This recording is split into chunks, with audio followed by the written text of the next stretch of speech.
সম্মানিত সুপ্রিয় দর্শক শ্রোতা দেশ ও প্রবাস থেকে যারা এই মুহূর্তে আমাদের সাথে আছেন, ভিডিও দেখতেছেন অথবা শুনতেছেন, সবাইকে জানাই আন্তরিক প্রীতি ও শুভেচ্ছা। বন্ধুরা, আমি কথা বলছিলাম সুইট সুন্দরী মিষ্টি একটা আপুর সাথে, প্রতিবেদন করবে বলে সংযুক্ত হয়েছে অডিও কলের মাধ্যমে। কয়েকদিন আগে থেকেই যোগাযোগ ছিল। তো উনি কেন আসছে প্রতিবেদনে বিস্তারিত ভিডিওতে থাকছে, অবশ্যই আপনারা কন্টিনিউ করবেন ভিডিওটা। আসসালামু আলাইকুম। ওয়ালাইকুম সালাম। আসসালামু আলাইকুম। ওয়ালাইকুম আসসালাম। কেমন আছেন আপনি? ভালো আছেন?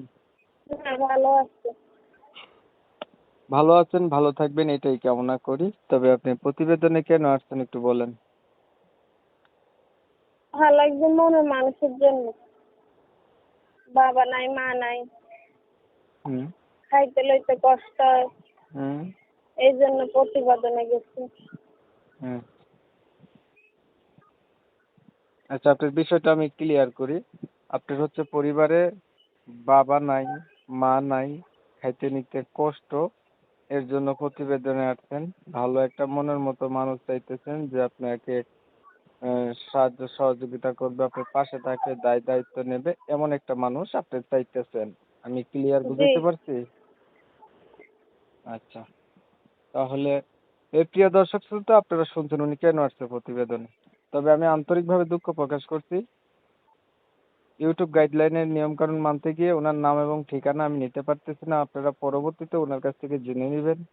বাকি বিস্তারিত কিছু কথা আলাপ থাকছে, ভিডিওটা কন্টিনিউ করেন। আপনার পরিবারে বলছিলেন বাবা নাই, মা নাই, তাহলে আপনি থাকেন কার কাছে? আমার নানুর কাছে। আপনার বাবা মা কোথায় গেছে? মারা গেছে। দুজন? জি। আপনার কোনো ভাই বোন আছে? আমার ছোট একটা ভাই আছে, মাদ্রাসা পড়ে। আপনার বয়স কত? 18। বিয়ে শাদী হয় নাই আপনার? জি না, বিয়ে হলে কি আর প্রতিবেদনে যাইতাম? আগে আর প্রতিবেদন করছিলেন? জি না, এই প্রথমে। কেমন মানুষটা চাইতেছেন আপনি? বয়স বেশি হোক কিবা বিয়ে করে থাকুক, তার তো কোনো সমস্যা নাই। ডাল ভাত চারটা খাইয়া আর হাতে যদি মরতে পারি, এটাই আমি চাই। এই পর্যন্ত প্রতিবেদন আর করা হয়েছিল? জি না, হয়নি। পড়াশোনা কতটুকু করছেন? ক্লাস 7 পর্যন্ত পড়ছি। তা আপনি একটা মানুষ চাচ্ছেন, তার বয়স বেশি হলেও আপনার কোনো সমস্যা নাই। জি, কোনো সমস্যা নেই। আচ্ছা, আপনি ক্লাস 7 পর্যন্ত পড়াশোনা করছেন, কোরআন শরীফ পড়তে পারেন? হ্যাঁ, পারি। নামাজ পড়া হয়? জি হয়। 5 ওয়াক্ত নামাজ পড়া হয়। বর্তমানে আপনি কি করেন? এই সেলাই মেশিনের কাজ করি। আচ্ছা, মেশিনটা নষ্ট হয়ে গেছে, এখন বেকার বসে আছি। তো আপনার উদ্দেশ্য হচ্ছে ভালো একটা মনের মানুষ পাইলে তারে বিয়া করবেন না শুধু সম্পর্ক করবেন? বিয়ে বসবো। আচ্ছা, ঠিক আছে। দেখতে দেখতে ভিডিওর শেষ প্রান্তে চলে আসছি, আর কিছু বলবেন? জি না, আপনি আর ভালো কিছু বলার থাকবেন। নেই। এত সুন্দর করে কথা বলার জন্য আপনাকে ধন্যবাদ। প্রিয় দর্শক শ্রোতা, আপনারা অলরেডি জেনে গেছেন উনি কেন আসছে প্রতিবেদনে। তো আপনারা জানেন যে আমি সব সময় এমন ভিডিওগুলো দেই।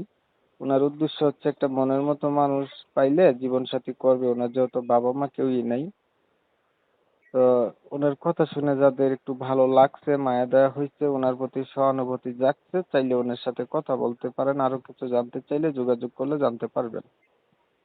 আর যদি ওনার ভিডিওটা ভালো লেগে থাকে তাহলে একটা লাইক দিতে পারেন, একটা শেয়ার দিয়ে ইমো মেসেঞ্জারে ছড়াই দিতে পারেন যাতে বেশি লোকে দেখতে পারে। আপনাদের মতামতগুলো আমরা কমেন্টে জানিয়ে দিতে পারেন। চ্যানেল যদি ভালো লাগে সাবস্ক্রাইব করতে ভুলবেন না। অনেক সময় নিয়ে আপনাদের মূল্যবান সময়গুলো নষ্ট করে, ধৈর্য ধরে কষ্ট করে আমার সাথে থাইকে আমার চ্যানেলের ভিডিও দেখছেন, এর জন্য সবাইকে জানাই এমএসকে টিভির পক্ষ থেকে অসংখ্য অসংখ্য ধন্যবাদ। সবাই ভালো থাকবেন, সুস্থ থাকবেন।